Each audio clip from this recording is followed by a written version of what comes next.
ನಿನಗೆ ನೆನಪಿದೆಯಾ? ನೀ ಪುಟ್ಟ ಮಗುವಾಗಿದ್ದಾಗ ಪಟ್ಟಣದ ಆಸ್ಪತ್ರೆಗೆ ನಿನ್ನ ತಾಯಿ ಮತ್ತು ನಿನ್ನನ್ನು ನಿಮ್ಮೂರಿಂದ ಪಟ್ಟಣದ ಆಸ್ಪತ್ರೆಗೆ ನಾನೇ ಕರೆತಂದಿದ್ದು. ಅವ್ವನ್ನ ನಿಮ್ಮ ಅಜ್ಜನ ಊರಿಗೆ ಕಳುಹಿಸಲು ಬಂದಿದ್ದು ನಾನೇ ಅಲ್ವಾ? ಅಪ್ಪ ಅಮ್ಮನ ಆಸೆಯಂತೆ ಭವಿಷ್ಯದ ವಿದ್ಯಾಭ್ಯಾಸವನ್ನು ನನ್ನ ಒಡಲಾಳದ ಸಂಚಾರದಲ್ಲಿ ಓಡಾಡಿ ಓದಿದೆ. ನೀನು ಮುಂದೆ ಬದುಕಿನ ಭರವಸೆಯ ಉದ್ಯೋಗ ಹುಡುಕುತ್ತಾ ಹೊರಟಾಗ ನೀ ತಲುಪಬೇಕಾದ ಸ್ಥಳ ತಲುಪಿಸಿದ್ದು ನಾನೇ.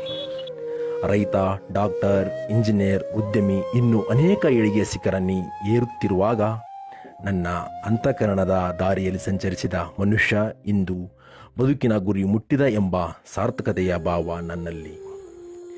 ನಿನ್ನ ಜೀವನದ ದೈನಂದಿನ ಸಂಚಾರದ ಜೀವನಾಡಿಯಾಗಿ ನಾ ನಿನಗೆ ಸದಾ ಆಸರೆಯಾದೆ. ಆದರೆ ನೀನು ಯಾರೋ ಬಂಧನವಾದರೆಂದು, ಮತ್ಯಾರೋ ನಿನ್ನ ಇರುವಿಕೆಗೆ ಮೋಸ ಮಾಡಿದರೆಂದು ಬೆಲೆ ಏರಿಕೆ, ಬೆಲೆ ಇಳಿಕೆ, ಸರ್ಕಾರ ನಿನ್ನ ಕೂಗು ಕೇಳಿಸಿಕೊಳ್ಳಲಿಲ್ಲ, ನೆರವು ನೀಡಲಿಲ್ಲವೆಂದು ವಿರೋಧಿಸುವ ಪ್ರತಿಭಟನೆ ಬರದಲ್ಲಿ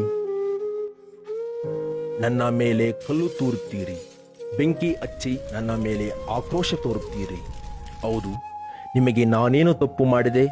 ಜನ್ಮ ನೀಡಿದ ನಿಮ್ಮ ತಾಯಿ ನಿಮಗೆ ಬದುಕಲು ದಾರಿ ತೋರಿಸುತ್ತಾಳೆ.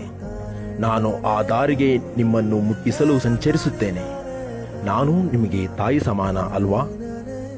ನಾನು ನಿಮಗೆ ಸುಸ್ಥಿತಿಯಲ್ಲಿ ಸಂಚಾರದ ಸೇವೆ ನೀಡಲು, ನೀವು ಮುಟ್ಟಬೇಕಾದ ಮೈಲುಗಟ್ಟಲೆ ದಾರಿ ಕ್ರಮಿಸಲು ನನ್ನ ಪೋಷಕರಾದ ಚಾಲಕ, ನಿರ್ವಾಹಕ, ತಾಂತ್ರಿಕ, ಆಡಳಿತ ಎಂಬ 3 ವರ್ಗದ ಜನ ಹಗಲಿರುಳು ಶ್ರಮವಹಿಸಿ ದುಡಿಯುತ್ತಾರೆ. ಅವರ ಪರಿಶ್ರಮದ ಫಲವಾಗಿ ನಿಮ್ಮ ನಂಬಿಕೆಯ ಕೆಂಪು ಬಸ್ ಆಗಿ ನಿಮ್ಮ ಮುಂದೆ ಸದಾಕಾಲವು ಸಂಚಾರದ ಸಾರಥಿಯಾಗಿ ಇರುತ್ತೇನೆ. ನಿಮ್ಮ ಸಂಚಾರಕ್ಕೆ ನನ್ನ ಮೇಲೆ ಪಾದ ಸ್ಪರ್ಶಿಸುವ ಈ ತಾಯಿಯನ್ನು ಮಾನವೀಯತೆಯಿಂದ ನೋಡಿ. ಕಲ್ಲು ತೂರದಿರಿ, ಬೆಂಕಿ ಹಚ್ಚದಿರಿ. ಇದು ನನ್ನ ಹೃದಯಾಂತರಾಳದ ವಿನಂತಿ.